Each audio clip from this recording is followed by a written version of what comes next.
মুর্শিদাবাদ মালদার পর এবার নদিয়াতেও মিলল পুরুষ লক্ষ্মীর খোঁজ। উপভোক্তা তালিকায় 173 জন পুরুষের নাম রয়েছে।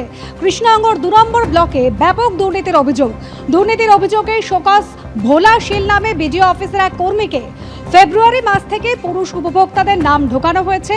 অন্নপূর্ণা ভান্ডারের তালিকা খতিয়ে দেখতে গিয়ে এই গড়মিল ধরা পড়ে। তালিকা অনুযায়ী অ্যাকাউন্টে টাকাও গিয়েছে, খবর বিডিও অফিস সূত্রে। আর তালিকা থেকে 173 জনের নাম বাদ দিতে জেলা শাসককে আবেদন বিডিও।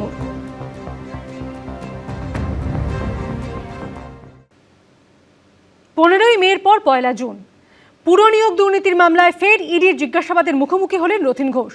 2009 থেকে 2020 সাল পর্যন্ত তৃণমূল পরিচালিত মধ্যমগ্রাম পুরসভার চেয়ারম্যান ছিলেন রথীন ঘোষ। ইডি সূত্রে দাবি 2014 থেকে 2018-র মধ্যে ওই পুরসভা নিয়োগে বড়সড় দুর্নীতি হয়েছে। পুর নিয়োগ দুর্নীতির মামলায় সোমবার ফের প্রাক্তন খাদ্যমন্ত্রী ও তৃণমূল বিধায়ক রথীন ঘোষকে ম্যারাথন জিজ্ঞাসাবাদ করল ইডি। সোমবার সকাল 11:30 নাগাদ ইডি দফতরে ঢোকেন রথীন ঘোষ। দেখেছে, এসছি, কিছু ডকুমেন্ট চেয়েছিল, সেগুলো নিয়ে এসছি। ওই ইনকাম ট্যাক্সের রিটার্ন এসব। এপ্রিল মাসে 2 বার এবং মে মাসে 4 বার, অর্থাৎ মোট 6 বার তলবে মাত্র 2 বার হাজিরা দিয়েছেন রথীন ঘোষ। 11ই মে প্রাক্তন দমকল মন্ত্রী সুজিত বসু গ্রেফতার হওয়ার পর 15ই মে প্রথমবার পুর নিয়োগ দুর্নীতি মামলায় ইডি দফতরে হাজিরা দেন। এরপর 25শে মে তাকে ফের সিজিও কমপ্লেক্সে হাজিরার নির্দেশ দেয় ইডি। সেদিন হাজির হননি তিনি।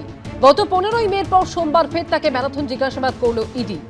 কর্মফল তাড়া করছে, এখন কার ঘাড়ে চাপবে, কাকে ছেড়ে দেবে সেটা কর্মফলই জানে, আর প্রশাসন জানে, বা ওই এজেন্সিরা জানে, আমরা জানি না। তবে আমরা বলবো যে ধরলে বা ছাড়লে যাই করুন না কেন, তার যেন একটা সাজা হয়, বা যারা প্রকৃত দোষী তাদের যেন ছাড়া হয়।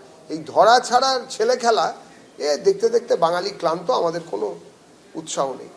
2023-এর 5ই অক্টোবর পুর নিয়োগ দুর্নীতির মামলায় তৎকালীন খাদ্যমন্ত্রী রথীন ঘোষের বাড়িতে তল্লাশি চালায় ইডি। চলে ম্যারাথন জিজ্ঞাসাবাদও।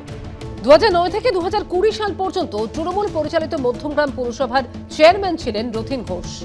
ইডি সূত্রে দাবি 2014 থেকে 2018-র মধ্যে ওই পুরসভাতেও নিয়োগে বড়সড় দুর্নীতি হয়েছে। প্রকাশ সিনহা, সত্যজিৎ বৈদ্য ও শিবাশিস মৌলিকের রিপোর্ট, এবিপি আনন্দ।